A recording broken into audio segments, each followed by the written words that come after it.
대장주가 확실히 짱이다. 반드시 중간 틈새 시장이 무조건 생깁니다.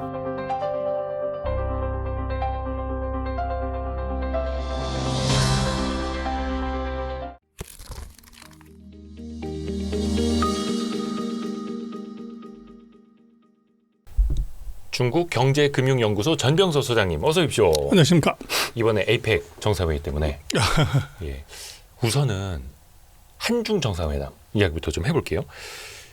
총평을 좀 하신다면, 점수를 주실 수 있다면 이번 한중 정상회담의 성과 점수 한 몇 점 정도 주실 수 있을까요? 글쎄요, 뭐 보기에 따라 다르지만 네. 한 B 플러스 정도? B 플러스? 그래서 한 80점 이 정도 갈 것 같은데, 그래서 감점 요인이 뭐냐 그러면 뭐 MOU를 7개나 이제 했다고 그러지만 사실은 뭐 그렇게 실질적인 경제에 크게 도움되는 건 없었던 것 같아요. 그래서 커런시 스왑 같은 경우는 원래 있었던 거 그냥 연장하는 개념이고, 통화서프. 그래서 남아거지 같은 것들도 사실은 뭐 한중 간의 그 교역에서 큰 비중을 차지하는 것들이 아니에요. 그래서 이번 같은 경우는 이제 정말로 얼음을 깨는 아이스 브레이킹하는 한 4년 동안 뭐 굉장히 경색됐기 때문에 뭐 그런 정도의 분위기 메이킹에 만족해야 된다. 뭐 그런 정도로 보십니다. 아이스 브레이킹. 네. 그동안에 너무 얼어붙어 있던 한중 관계 정도를 녹이는데 의의가 있었다. 이 정도예요. 그렇습니다. 뭔가 큰 성과를 갖기보다는. 네. 근데 이번에 정상회담을 앞두고 특히 한중 간에 민생 분야에서 실질적인 협력을 강화하겠다라는 이야기가 나왔거든요. 중국과의 민생 분야라는 건 어떤 의미일까요? 글쎄요. 이게 뭐 정의가 좀 다른데, 네. 그래서 요즘 뭐 스캠 때문에 난리니까 보이스피싱 보이스피싱 같은 경우들은 이게 이제 중국하고 상관성이 굉장히 높고, 또 중국의 입장에서도 이게 이제 자국도 피해가 있고 또 이제 국제 공조를 해야 될 필요성이 있기 때문에, 그래서 뭐 매일 언론을 달구는 그런 보이스피싱 문제들이 어떻게 보면 민생과 관련이 있죠. 그다음에 한국도 이제 농산물 같은 것이 미국하고 협상에도 굉장히 민감한 건데, 이제 중국하고 농산물 같은 경우에 이제 뭔가 협력을 하겠다. 이런 것들은 뭐 새로운 이제 뭐 수출의 창구 뭐 이럴 수 있기 때문에 그걸 이제 뭐 민생이라고 정의를 한 것 같아요. 그러니까 이게 중국 입장에서 보면 그것 역시 되게 아픈 부분일 거예요. 중국 사람들이 나가서 피싱 많이 하고 있고, 심지어 또 우리 이번에 엄청 문제되고 있는 캄보디아, 뭐 나중에는 뭐 미얀마, 라오스 뭐 이렇게 또 옮겨 다닌다고 하는데, 그게 중국에서부터 파생된 범죄 조직 막 이런 인식이지 않습니까? 그러면 이거 중국은 어떤 생각으로 이거에 대해서 좀 합의를 했어요? 그래서 중국도 그런 이제 범죄 집단들을 뭐 밖에 나가서 하는 걸 사실은 컨트롤하기 어렵잖아요. 네. 그래서 이게 이제 국제적인 이미지, 중국이 예전 중국이 아니라 지금 넘버 투, 특히 이제 후진국들 사이에서 소위 말해서 글로벌 사우스의 리더가 되려고 하는데, 네. 이제 국가 위신 떨어뜨린다 이렇게 보는 거죠. 그래서 이제 뭐 각 그 후진국들의 입장에서는 이제 여러 가지 독보서처럼 뭐 이런 건 있지만, 중국의 관점에서 보면 이제 국제 언론 뉴스에 그런 이제 불미스러운 일로 중국이 이게 등장하게 되는 것들을, 이거를 이제 막아야 될 필요성이 있는 것 같아요. 그래서 이제 국가의 입장하고 뭐 이제 그 개인들의 입장이 그건 달라지는 것 같고, 지금 중국의 위상으로 보면 그거는 뭐 반드시 손을 봐야 되는 이제 그런 문제가 생기죠. 그러니까 중국 입장에서도 어떻게 보면 이제 해외에 나가 있는 사람들이 사고 치는 거를 컨트롤하기는 어렵지만, 중국 입장에서도 이제 체면을 신경을 쓴다는 거죠. 그래서 뭐 중국은 뭐 체면에 목숨 거는 나라이기 때문에 메이미엔즈 얼굴에 이제 손상 가는 거, 이거는 이제 못 견디는 거죠. 그러면 이제 특히 동남아 지역이라든지 다른 데서 사고 치고 있는 그런 범죄 조직을 일망타진하는데 같이 공조를 좀 해야겠네요. 그렇죠. 왜 캄보디아에서도 왜 처음에는 코리안 데스크 안 받으려고 막 그랬잖아요. 근데 좀 중국이 좀 나서면 좀 달라질 수 있겠고요.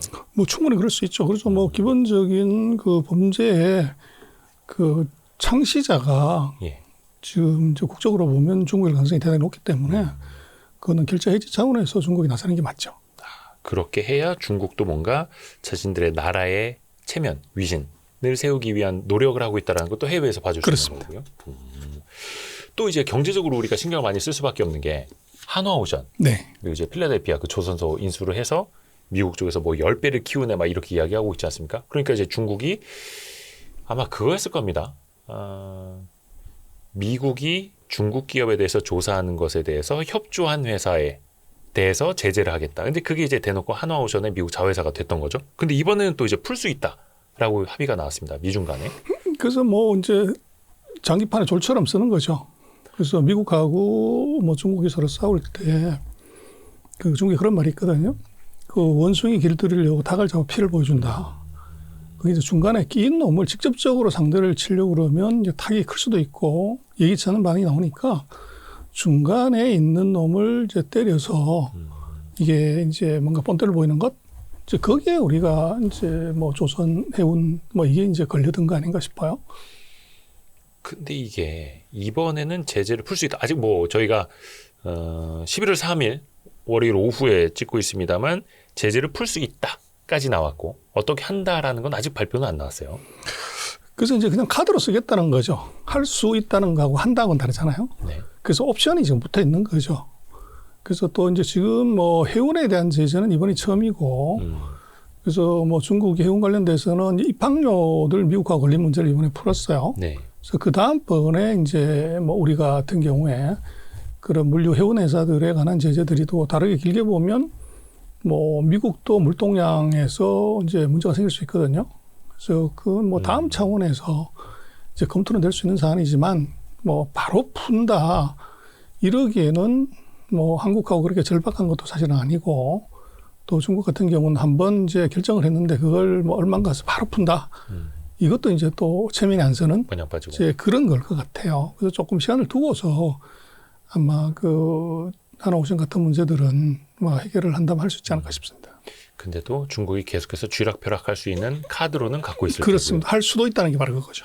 그러니까 이거는 우리가 또 안심할 수도 없는 그렇습니다. 거고. 또 이번에 정말 많이 그 관심을 받은 게 그 대중문화 교류 위원장 박진영 JYP 박진영 PD가 시진핑 주석을 만나지 않았습니까? 잠깐 이야기를 좀 했다고는 하는데 또 우리 입장에서 보면은 이 한한령을 언제 푸는 것인가? 과연 이번에 풀 수 있을 것인가? 이것도 포인트인데요. 그건 뭐 쉽지 않을 것 같아요. 그래서 지금 중국 같은 경우는 애초부터 한한령이 없다고 얘기를 하기 때문에 자꾸 풀려고 그러는데 없는 걸 뭘 푸냐 이렇게 이제 대응을 했을 때 우리가 뭐 얘기하기 굉장히 어려운 거죠. 그래서 이제 보이지 않는 레드 테이블을 붙인 건데 이거는 이제 중국 마음이고 그래서 뭐 지난번 녹화 때도 그런 얘기를 드린 적이 있지만 한한령의 해제를 한국의 입장에서 해석하면 안 되고 중국의 입장에서 보는 것이 중요하다. 그래서 제가 볼 때는 중국의 입장에서는 그 광장의 촛불로 대통령을 2번이나 바꾼 나라의 컨텐츠 문화를 아무 제한 없이 그대로 받아들인다는 것은 대단히 리스키하다고 보는 것 같아요. 그래서 제가 볼 때는 이게 한국의 그런 어떻게 보면 전 세계 민주주의에 정말로 뭐 그 최정상을 달리는 나라 이것이 이제 어떤 형태로든 이게 매체를 통해 가지고 이제 스며든다. 이것은 중국으로서는 뭐 굉장히 신경을 쓸 수밖에 없는 거고. 네. 그리고 이제 과거와 달리 이제 한한령이 풀렸다고 했을 때 중국이 이제 한한령에 뭐 제한이 됐던 분야를 그렇게 예전처럼 그렇게 열광적으로 그렇게 할 거냐. 이것도 좀 생각을 해봐야 될 것 같아요. 그래서 중국의 그 사이에 컨텐츠 문화 오락의 수준도 굉장히 높아졌고 그리고 또 뭐 우리도 그렇습니다만은 지금 MZ들 같은 경우는 뭐 중국 같은 VPN 그래서 기존에 막힌 이제 인터넷망을 우회해서 또 이제 뭐 보고 듣고 할 수 있는 게 충분히 있기 때문에 이것이 이제 과거와 같이 풀린다고 해도 그렇게 뭐 엄청난 그 예전에 우리 대발의 아버지 뭐 대장금 네. 뭐 이런 것의 열풍은 기대하기가 좀 어렵지 않나 싶어요. 그리고 또 이제 우리는 뭐 중국과의 뭐 관계만 나올 때 항상 한한령이 일본으로 나오는데 네. 그게 일본에 나오더라도 한 번도 해결된 적이 없어요.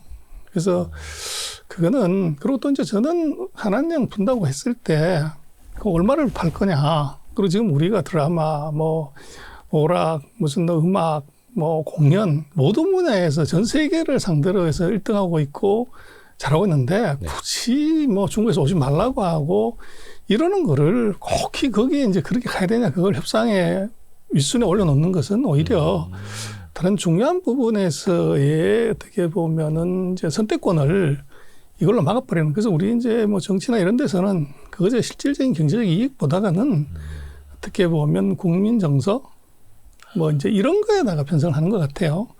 그래서 제가 볼 때는 이제는 그게 좀 떠나가지고 그보다 조금 더 큰 거를 이제 얻을 수 있는 쪽으로 가는 것이 맞지. 안 해준다는 거를 또 그런 게 없다는 거를 계속적으로 얘기해봤자 그리고 그걸 이제 공식적인 그런 것보다는 오히려 그것이 중국의 사정을 들어보고 인포멀리 접근하는 것이 맞지. 몇 번 말씀드렸지만 중국은 한 번도 안 냈다고 하는 거를 그런 적 없다고 하는 거를 이제 와가지고 그런 게 있었으니까 풀어준다. 이건 말이 안 돼요. 그래서 그것은 제가 볼 때는 실무 협상에서 이게 조심스럽게 이제 이렇게 풀어야 되는 것이 이제 공식 석상에서 그것도 최고 지도자의 회담에서 아무리 얘기해봤자 그것이 실행의 가능성은 저는 굉장히 떨어질 거라고 봅니다. 그러니까 사실 중국이 뭔가 명시적으로 한한령을 내린 거는 아니었죠. 거기도 그렇게 부인을 하고 있었고, 그러니까 지방 정부에서 자기네 지역 경제 살리려고 콘서트 열려고 하다가도 위에서 이제 눈치 주면은 다시 취소. 한국 가수들 오지 마. 또 계속 이렇게 번복을 했었던 건데, 그러니까 비공식적으로 제재하는 거였으니까 비공식적으로 풀어야 한다. 이런 취지죠. 그렇죠. 그래서 이번에 대중문화교주위원회 거기서도 이제 해명한 거 보니까 뭔가 좀 물밑에서 계속 접촉을 하려고 하는 것 같더라고요. 뭐 그럴 수는 있는데 제가 볼 땐 근본적으로 하여간 한국 콘텐츠가 세계적인 경쟁력을 갖고 있는 건 맞지만 거기에 이제 배경이 되는 국가 체제나 어떻게 하면 사회 시스템 거기에 녹아 있는 이제 그 사상 이게 중국으로 흘러 들어가는 것에 대한 이제 뭐 두려움 또는 이제 뭐 어떻게 보면 주의할 점 이제 그런 것이 있는 거죠. 그래서 만약에 풀린다고 하더라도 아마 뭐 이제 폭력이라든지 무슨 뭐 이제 그 과도한 이제 뭐 그 애정 스토리 뭐 이런 것들 또 전쟁 뭐 이런 것들 다 빼야 되기 때문에 그렇죠.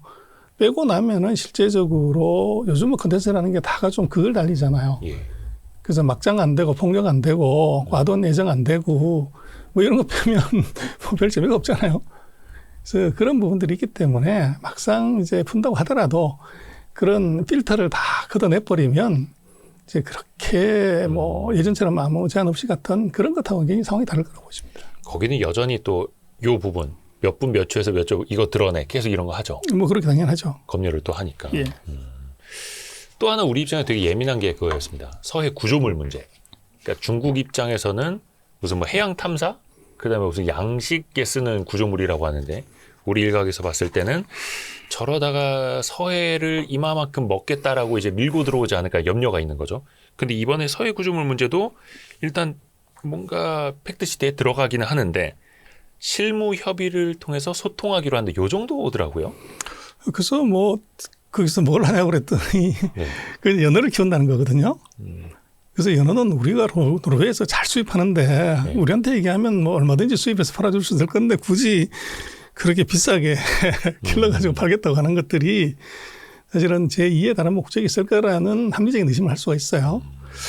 근데 지금 그게 뭐 실무 협의를 통해서 뭐 소통하겠다는 것이지 철거하겠다는 얘기는 안 했어요. 아니죠. 그러면 이것은 질질 끌겠다는 얘기죠.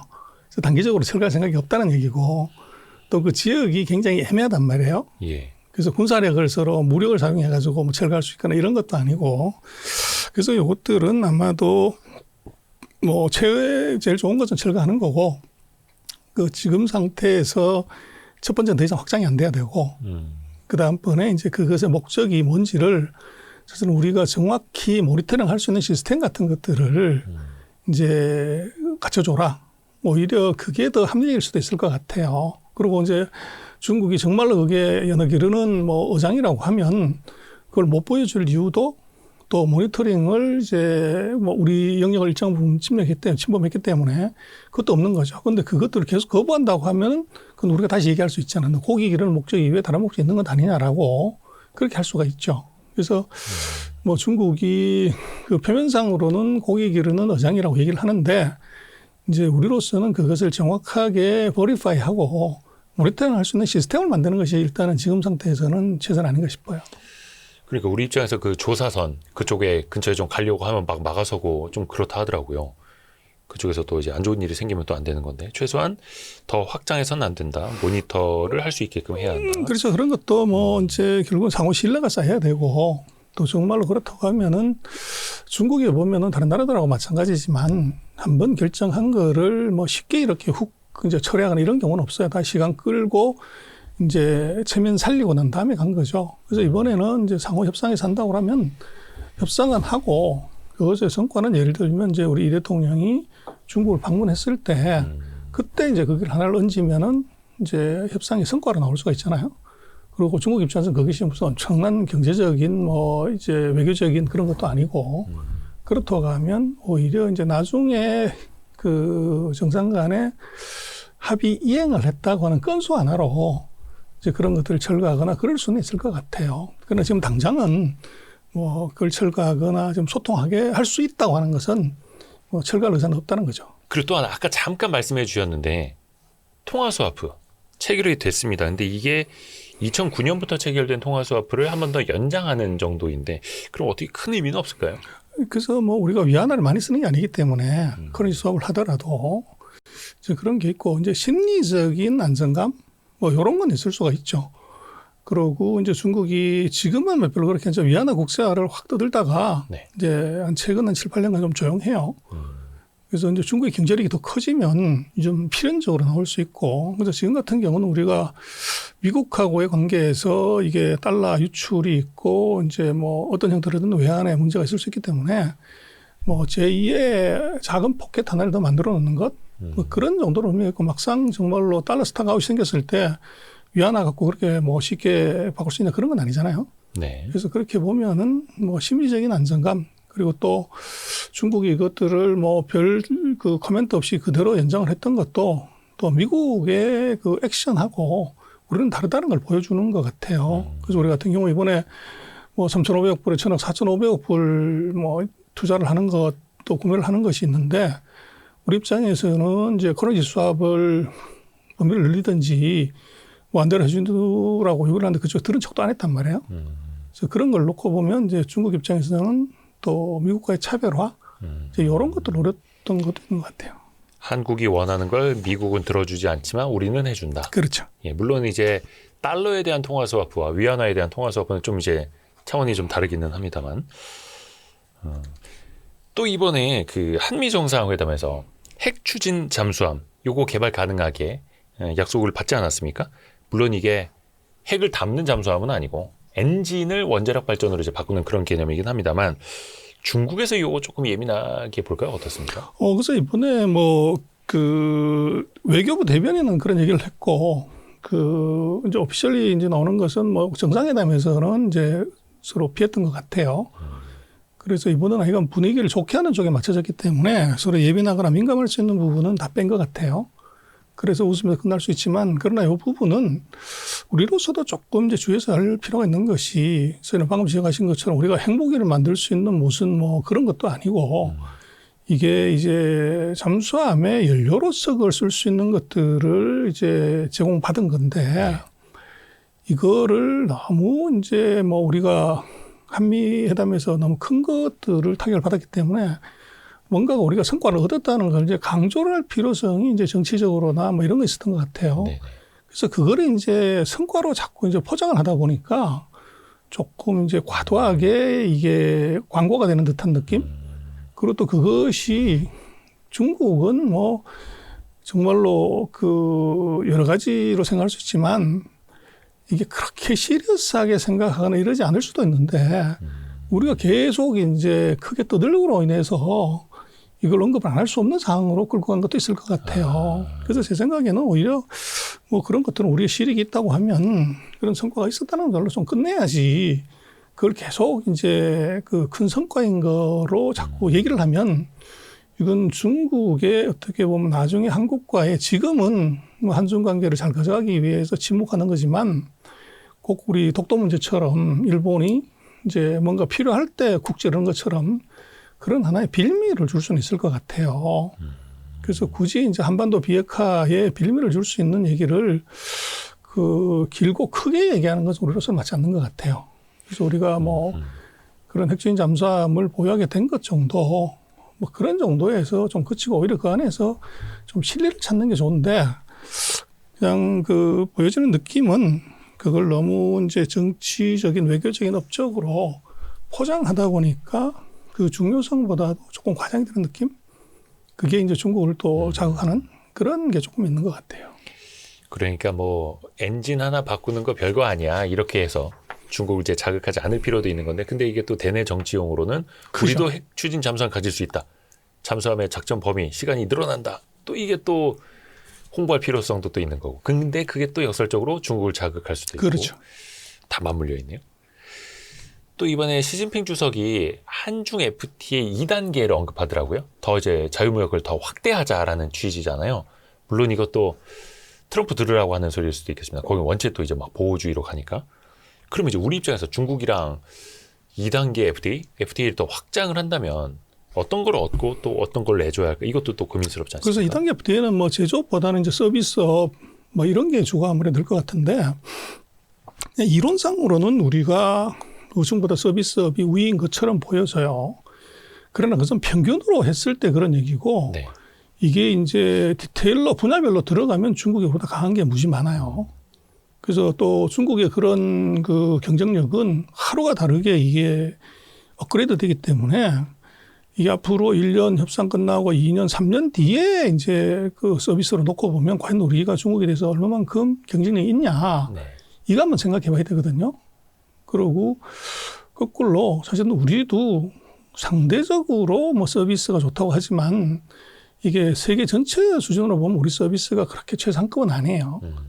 그러다 보니까 중국과의 2단계 FTA는 할 필요는 있겠지만 했을 때 우리 실익이 제조업에 비해서는 굉장히 이제 떨어질 수가 있고, 또 이제 중국으로 우리가 뭐 서비스 하러 들어간다고 하더라도 어쨌든 중국의 의료 서비스 뭐 이런 것들의 스피드가 굉장히 좋아지고 있고 또 전 세계가 다 오고 있기 때문에 거기서 이게 우리 경쟁력이 아니라 세계적인 기업들과의 이제 경쟁이 그 안에서 벌어질 수 있는 꼭 자동차처럼 그럴 수도 있어요. 그래서 그 대신 우리도 이제 거꾸로 그걸 열어야 되는 문제가 생기기 때문에 이게 반드시 우리가 2단계 FTA 했을 때 이득을 본다.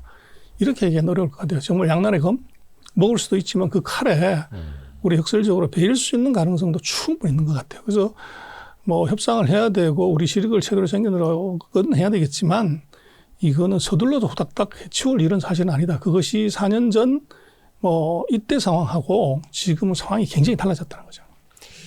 그러니까 예전에도 그렇고 우리나라 이제는 뭐 철강, 화학, 중국하고는 경쟁이 안 되고 자동차도 거의 의미 없는 수준으로 점유율 떨어졌고 스마트폰도 그렇고 서비스업으로 보면 백화점, 마트 다 진출했다가 다 철수했고 특히 이커머스에서는 뭐 테무, 알리 뭐 이런 거에 훨씬 더 밀리고 있고 그러니까 이제 2단계 FTA로 확장을 하더라도 우리가 얻을 수 있는 실익이 당장은 보이질 않네요, 이거. 그러니까 오히려 중국 쪽에서 더 원할 수도 있는 그렇죠. 거죠. 그래서 우리가 뭐 의료 서비스 정도가 이제 경쟁력이 있다고 하는데 그것도 뭐 우리가 10년, 20년 경쟁력을 가져갈 수 있는 상황은 아닌 것 같아요. 그래서 굉장히 좀 조심스럽게 접근을 해야 될 거 아닌가 싶습니다.